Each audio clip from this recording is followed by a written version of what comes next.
Assalamualaikum warahmatullahi wabarakatuh. Perkenalkan, nama saya Etika Hoiria, STMK. Saya salah satu dosen dari Akademi Anugerah Pendidikan dengan program studi D3 Kebidanan. Saya mengampu mata kuliah asuhan kebidanan pasca persalinan dan menyusui, yaitu dengan metode delivery interaktif assessment. Mata kuliah asuhan kebidanan pasca persalinan dan menyusui merupakan mata kuliah wajib bagi mahasiswa semester 3 pada program studi D3 Kebidanan di Akademi Anugerah Pendidikan. Mata kuliah ini memiliki bobot 3 SKS yang terdiri dari 2 SKS teori dan 1 SKS praktek. Adapun deskripsi mata kuliah asuhan kebidanan pasca persalinan dan menyusui yaitu memberikan kemampuan kepada mahasiswa melakukan asuhan kebidanan pada ibu pasca persalinan dan menyusui dengan pendekatan manajemen kebidanan didasari konsep-konsep, sikap, dan keterampilan serta hasil evidence-based sesuai dengan kewenangannya. Capaian mata kuliah asuhan kebidanan pasca persalinan dan menyusui yaitu menjelaskan faktor-faktor yang mempengaruhi pasca persalinan dan menyusui, menjelaskan anatomi fisiologi laktasi dan proses laktasi dan menyusui, mengidentifikasi kebutuhan dasar ibu pasca persalinan, menjelaskan tindak lanjut asuhan pasca persalinan di rumah, melakukan deteksi dini komplikasi dan penanganan awal kegawat daruratan ibu pasca persalinan dan menyusui, mengaplikasikan evidence dalam asuhan ibu pasca persalinan dan menyusui, melakukan prosedur keterampilan dasar kebidanan pada asuhan pasca persalinan dan menyusui, melakukan komunikasi dalam asuhan kebidanan pasca persalinan dan menyusui, menjelaskan etika dan kewenangan bidan dalam asuhan kebidanan pasca persalinan dan menyusui, terakhir mengaplikasikan berpikir kritis dalam melaksanakan manajemen asuhan kebidanan pasca persalinan dan menyusui. Pada mata kuliah ini akan membahas beberapa pokok bahasan tentang yang pertama yaitu faktor-faktor yang mempengaruhi pasca persalinan dan menyusui, anatomi fisiologi laktasi dan proses laktasi dan menyusui, kebutuhan dasar ibu pasca persalinan dan menyusui, tindak lanjut asuhan pasca persalinan di rumah, deteksi dini komplikasi dan penanganan awal kegawat daruratan ibu pasca persalinan dan menyusui, evidence-based dalam asuhan ibu pasca persalinan dan menyusui, prosedur keterampilan dasar kebidanan pada asuhan pasca persalinan dan menyusui, komunikasi dalam asuhan kebidanan pasca persalinan dan menyusui, etika dan kewenangan bidan dalam asuhan kebidanan pasca persalinan dan menyusui, berpikir kritis dalam melaksanakan manajemen asuhan kebidanan pasca persalinan dan menyusui. Untuk metode pembelajaran dalam mata kuliah ini, saya menerapkan beberapa strategi agar materi yang disampaikan dapat diterima oleh mahasiswa, sehingga mahasiswa mampu meningkatkan hasil belajar dan memenuhi capaian mata kuliah serta kompetensi yang diharapkan dalam mata kuliah ini, yaitu dengan metode yang saya gunakan. Pertama, ceramah dan diskusi. Kedua, problem based learning. Tiga, dengan demonstrasi dan simulasi. Keempat, dengan skill lab. Bahan ajar yang saya gunakan dalam mata kuliah ini dalam bentuk slide pembelajaran, materi ajar, dan pedoman praktikum. Evaluasi hasil pembelajaran mata kuliah ini didapatkan dari kuis interaktif, penugasan, baik secara mandiri ataupun kelompok, praktikum, ujian tengah semester, dan ujian akhir semester. Adapun pembobotan setiap evaluasi hasil pembelajaran yaitu tugas 20%, UTS 30%, UAS 40%, dan praktikum 10%. Dengan total pembobotan hasil evaluasi pembelajaran 100%.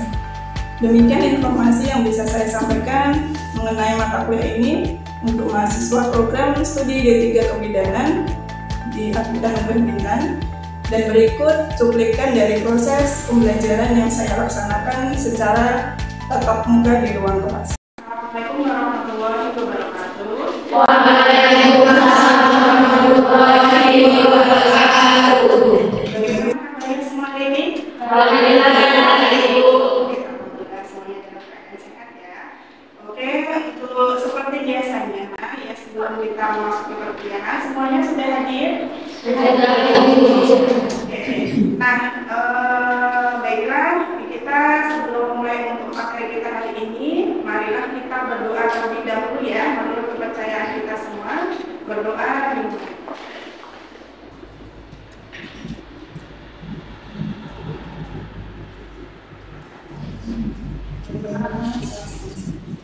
Nah, untuk materi kita pada pagi hari ini yaitu tentang teknik menyusui yang benar. Sebelum kita melanjutkan untuk materi kita, ya sebelumnya Ibu akan mereview kembali untuk materi kita yang sebelumnya, yaitu tentang fisiologi laktasi. Siap? Siap. Di sini masih ada yang ingat tentang ASI eksklusif? Oke, jadi silakan. Apa itu ASI eksklusif? ASI yaitu pemberian ASI atau susu pada bayi lahir selama 6 bulan tanpa makanan atau minuman pendamping. Tanpa minuman atau makanan pendamping apapun, ya termasuk dengan air putih. Oke, untuk yang selanjutnya mungkin ada yang masih ingat tentang tanda untuk ASI. Saya pertama bayi tidak bebas, kedua hidupnya bulas, PAP 5 kali, diambilnya bergigi dan berat badan bayi berubah. Sekali ya, semuanya masih ingat. Nah di sini kita membahas tentang teknik menyusui yang benar. Nah di sini adalah cara bagaimana ibu memberikan ASI kepada bayi ya, dengan pelekatan dan posisi ibu dan bayi dengan benar. Jadi artinya di sini saat ibu menyusui harus dipastikan bagaimana pelekatannya itu benar. Ya, pelekatan itu berarti mulut bayi ke payung. Kemudian yang kedua itu ada posisi badan ibu. Ya, posisi badan ibu duduk ataukah berbaring. Kemudian yang ketiga di sini ada posisi badan ibu dan badan bayi juga harus benar. Ya. Nah, dampaknya apa jika ibu tidak menyusui dengan benar? Ya, pertama itu bisa menyebabkan apa? Puting susu ibu lah. Kemudian pengeluaran ASI tidak normal. Kemudian bisa mengakibatkan juga produksi ASI berkurang. Nah, dari semua itu nanti bisa mengakibatkan apa? Bayi berhenti menyusui. Kalau bayi berhenti menyusui, itu bisa menurunkan berat badan bayi dan juga angka ASI eksklusif. Padahal ASI itu adalah makanan yang sangat bagus untuk bayi. Penting ya. Oke, selanjutnya, nah di sini ada prosedur teknik menyusui yang benar. Ya, seperti tindakan atau prosedur yang lainnya. Ya, sebelum kita melakukan tindakan harus cuci tangan. Cuci tangan dengan 6 langkah. Ya, 6 langkah di air mengalir. Supaya apa? Di sini untuk mencegah penularan kuman. Ya. Kemudian teknik yang kedua, membersihkan payudara dengan air hangat. Ya, jadi sebelum ibu menyusui bayinya itu harus dianjurkan dibersihkan dulu. Ya, payudara yang kanan dan juga yang kiri. Nah, ini juga sama tujuannya untuk mencegah penyebaran kuman. Kemudian setelah dibersihkan, kemudian mengeluarkan sedikit ASI dan dioleskan ke puting susu ibu. Ya, caranya ini payudara ya, keluarkan sedikit ASI-nya, kemudian diambil, dioleskan dari puting ke bawah. Nah, ini tujuannya sama. Yang pertama yaitu apa? Untuk mencegah penyebaran kuman. Kemudian yang kedua yaitu untuk menjaga kelembapan kulit. Nah, ini juga bisa digunakan untuk mencegah terjadinya puting susu Oke, yang selanjutnya, nah ini poin pentingnya ya, yaitu posisi menyusui. Pertama adalah posisi badan ibu. Ya, yang kedua ada posisi badan ibu terhadap badan bayi. Yang ketiga itu posisi apa yang sering kita sebut pelekatan. Ya. Selanjutnya, nah ini ya, untuk posisi ibu menyusui, di situ ada posisi duduk dan juga posisi berbaring. Ya. Seperti pada gambar, untuk posisi duduk, ya jadi ibunya usahakan duduk pada kursi yang ada sandal kanan. Jangan seperti gambar yang di sebelahnya ya. Di sebelahnya itu posisinya di mana? Tidak ada sandarannya, sehingga ibunya terlihat tidak ya. Ya, kemudian untuk yang gambar yang sebelahnya yang benar itu ada sandarannya, kemudian boleh ditambahkan bantal di belakang punggung ibunya dan juga di atas paha gitu. Ya. Kemudian untuk kakinya posisinya tidak boleh tergantung. Jadi kalau misalkan tempat duduknya itu agak tinggi, kakinya terlihat tergantung, berarti harus dikasih alas atau sandaran kaki. Ya, ini untuk posisinya. Kemudian yang selanjutnya itu tadi yang di atas posisi berbaring. Nah, ini untuk contohnya dengan posisi duduk ini ada beberapa macam ya. Pertama itu cradle atau cradle hold. Ya, ini posisi pada umumnya ibu menyusui ya. Ibunya duduk, kemudian bayinya disangga dengan tangan ya, tangan sebelah kiri atau kanan yang sejajar dengan payudara yang akan disusukan. Ya, jadi posisinya seperti ini. Paham ya? Paham. Ya.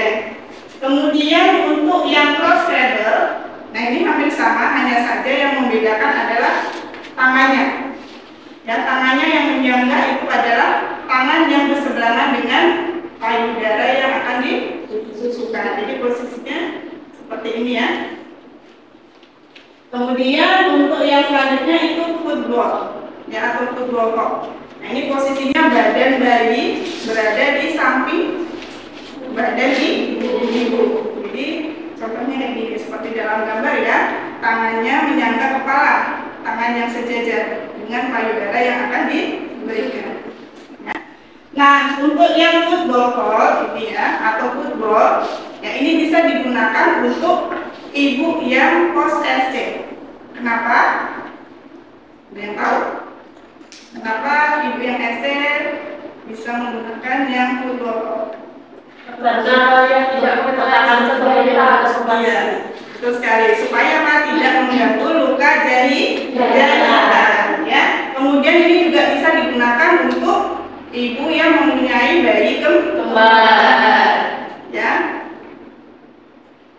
Nah ini untuk posisi bayi kembar ya, tadi kan football ya, football. Nah ini bisa dua-dua bayi kita susukan secara football, atau bergantian satu bayi kemudian bergantian satu bayi yang lainnya ya, atau menggunakan posisi yang seperti tadi cross cradle hold ya, semua ini bersamaan, jadinya criss cross hold gitu ya. Kemudian bisa juga dengan posisi same direction gitu ya. Itu mix dari cradle sama cross cradle. Selanjutnya yaitu menyusui dengan posisi berbaring. Ini ada dua ya, ada set lying. Ya, kalau set lying ini posisinya miring menghadap ke bayi. Ini juga bisa digunakan untuk ibu yang post SC. Ya, karena kan biasanya di post SC tidak langsung bisa duduk, jadi bisa diposisikan dengan miring. Ya. Kemudian jangan lupa diberi sanggahan di belakang kepala ibu, kemudian di belakang punggung dan juga di belakang punggung bayi. Ya, supaya ibunya juga tidak kelelahan. Nah, selain itu, selain untuk ibu post SC, ini juga bisa digunakan untuk ibu yang sedang kelelahan. Ya, jadi ibunya bisa beristirahat atau di malam hari bisa menggunakan posisi yang set lying. Ya. Tapi harus perhatikan kalau untuk posisi berbaring apa? Tidak boleh cetak tutupin di lubang hidung bayi. Ya, atau ibunya jangan sampai sambil nonton HP, nonton TV, ya, jadi harus diperhatikan. Oke. Kemudian posisi yang kedua yaitu lat back. Lat back ini posisinya setengah duduk, ya, setengah duduk. Jadi kalau misalkan di tempat tidur di rumah sakit kan bisa diatur ya. Nah, itu diatur setengah duduk. Jadi kalau misalkan di rumah bisa menggunakan bantal.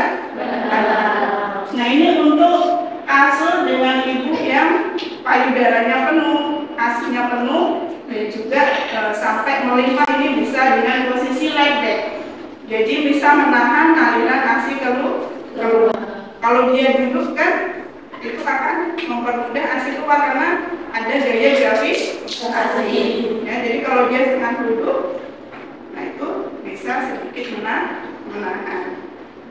Sampai di sini paham? Paham. Ya, kita lanjutkan ya. Nah, selanjutnya posisi badan ibu dan bayi. Nah, ini poin penting yang kedua tadi ya. Setelah ibunya diposisikan dengan benar, kita posisikan badan ibu dan bayi.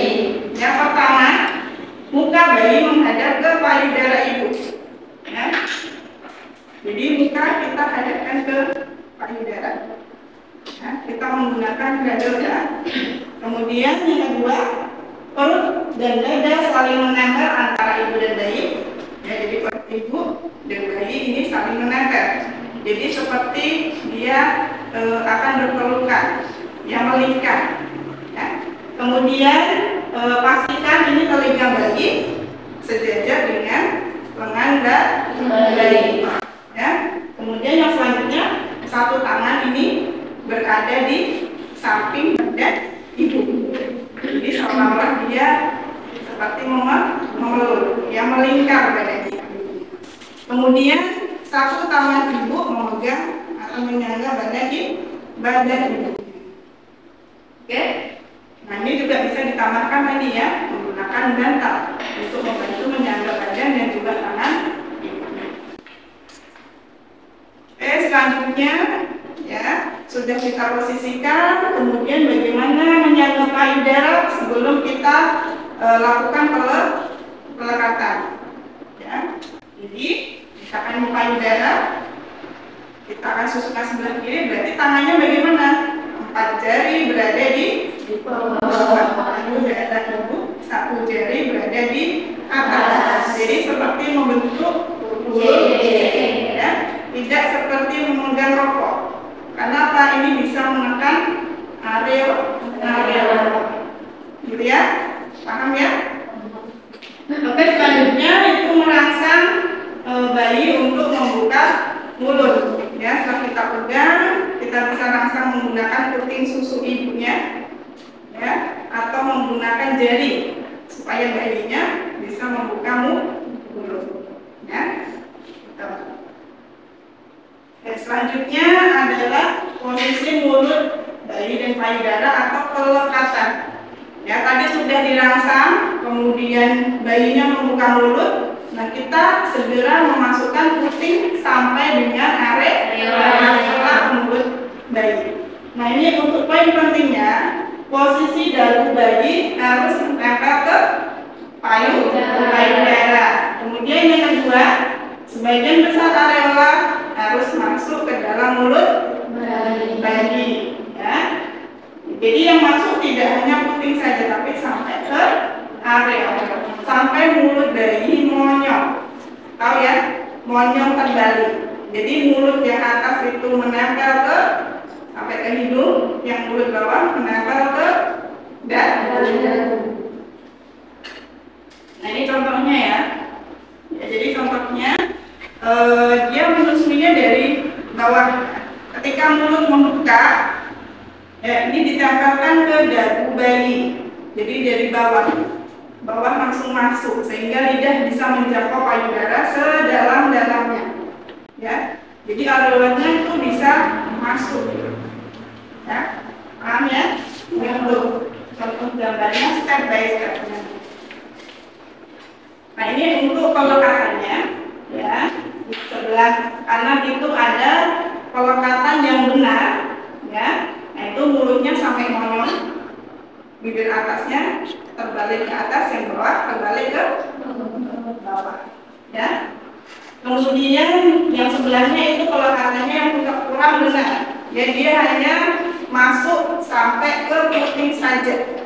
Nah ini yang menyebabkan nantinya apa puting susu ibunya lecet, ya, karena nggak pas di gudang ASINY-nya. Gudang ASINY-nya di mana? Berada di bawah areola atau jaringan ductus yang besar, itu berada di bawah areola, sehingga ketika bayi menyusu itu pengeluaran ASINY-nya bisa optimal atau efektif. Ya kalau di sini kan di depan salurannya kecil, jadi bayinya itu memaksa, nggak keluar, dia bisa keluar cuma sedikit, ya, sehingga bisa menyebabkan nanti putingnya lecet. Oke, kita sudah pastikan semua tadi posisinya benar, ya sudah masuk, pelekatannya sudah benar. Kemudian di sini kita memastikan bayinya menyusu efektif. Ya, bagaimana dia menyusu efektif? Menghisapnya dia pelan, kemudian darah. Terus berhenti sejenak, dia menghisap lagi, gitu ya. Kemudian terdengar bunyi menelan dan juga aliran ASI yang keluar. Ya, bunyi menelan itu kan kayak kita minum, ya, gledek gitu kan. Jadi bukan bunyi yang berdecak ngecap, paham ya? Kemudian selanjutnya ketika kita sudah pastikan, biarkan dia menyusu dengan puas. Ya. Tanda bayi puas menyusu apa? Sama seperti tadi, tanda bayi cukup ASI. Ada beberapa poin yang sama di sini. Bayinya tidak. Kemudian bayinya tertidur. Bayinya melepaskan payudaranya ibunya, berarti dia sudah puas untuk menyusui. Nah, kalau sudah puas berarti dia harus dilepaskan atau dia melepas sendiri. Nah, ini untuk tahap yang akhir, yaitu melepas isapan bayi. Ya. Nah, ini juga penting ya. Ketika bayi sudah puas dan belum dilepaskan, itu jangan kita tarik payudara ibunya, jangan ditarik, tapi harus dikeluarkan. Caranya seperti di gambar ya. Itu kita masukkan jari kelingking, ya, atau ibu memasukkan jari kelingking dengan menyusuri payudara ibu, ya. Kemudian melewati sisi mulut bayi, ya, kita masukkan sampai bertemu dengan puting, ya. Sudah ketemu putingnya, baru ditarik keluar, ya. Jangan langsung ditarik, nanti bisa melukai puting. Setelah isapan bayi dilepas, ya, kemudian jangan lupa disendawakan. Ya. Bayi harus disendawakan. Bisa dengan posisi di bahu, bisa duduk, atau ditengkurapkan, ya, seperti di dalam gambar. Tujuannya untuk apa disendawakan? Mungkin aja saat bayi menyusu itu ada angin yang masuk ke dalam. Ya. Nah, angin itu kalau tidak dikeluarkan itu nantinya bisa menyebabkan apa? Gumoh atau muntah setelah menyusu. Ya. Jadi ini tadi untuk prosedur teknik menyusui yang benar. Paham sampai di sini? Sudah, Bu. Oke, ada yang ingin ditanyakan? Saya ingin bertanya, Bu, penyebab bayi tidak mau menyusui itu kenapa ya, Bu? Padahal payudara si ibu tidak ada lecet dan air susunya itu juga banyak. Oke, nah itu bisa jadi karena tadi ya yang disampaikan posisi menyusui yang kurang tepat. Jadi coba nanti kalau misalkan ada pasien yang seperti itu, kita lihat dulu bagaimana dia menyusui. Ya, cara menyusuinya bagaimana? Sudah benar atau belum? Ya, mungkin aja seperti yang ada di gambar tadi ya, dia perlu merubah posisi. Ya, bisa dengan tadi apa? Posisi apa? Yang kalau misalkan payudara penuh, kemudian air susunya melimpah, bisa menggunakan posisi Mungkin ada satu temannya yang maju ke depan, kalian silakan maju ke depan, duduk di sini ya sebagai pasien. Oke. Kemudian Winnie mencontohkan ya tadi yang disebutkan. Jadi ya. Oke, posisi pertama tadi ada posisi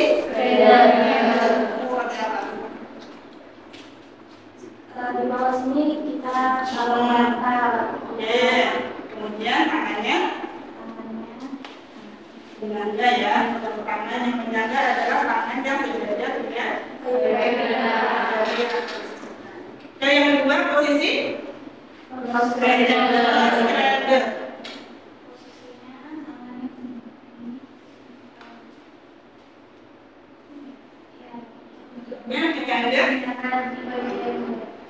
Ini posisi nah, ya. Yang ketiga posisi football tadi. Dan bayi berada di badan di ibunya. Oke, jadi seperti memegang bola. Oke, paham ya? Oke, terima kasih. Silakan.